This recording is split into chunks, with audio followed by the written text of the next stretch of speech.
Each morning, consecrate yourself to God for that day. Surrender all your plans to Him to be carried out or given up as His providence shall indicate. Thus, day by day, you may be giving your life into the hands of God, and thus your life will be molded more and more after the life of Christ. With God at dawn, the first light of the day with God. A daily devotion by Ellen G. White, 11th August. God is found in the things He made. Where can we find God? For the invisible things of Him from the creation of the world are clearly seen, being understood by the things that are made, even His eternal power and Godhead, so that they are without excuse. Romans chapter 1, verse 20.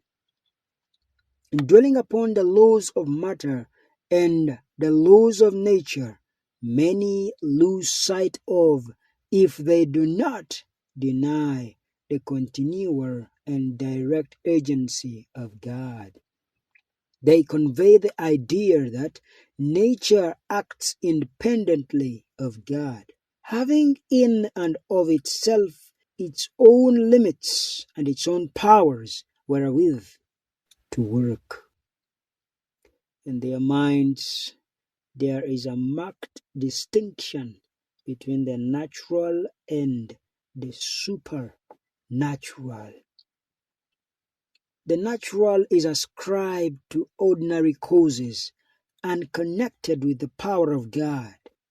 Vital power is attributed to matter, and nature is made a deity. It is supposed that matter is placed in certain relations and left to act from fixed laws with which God Himself cannot interfere.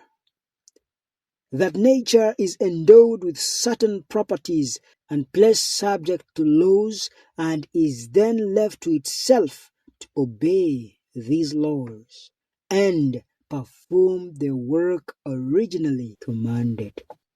This is false science. There is nothing in the Word of God to sustain it. God does not annul His laws, but He is continually working through them, using them as His instruments. They are not self-working. God is perpetually at work in nature.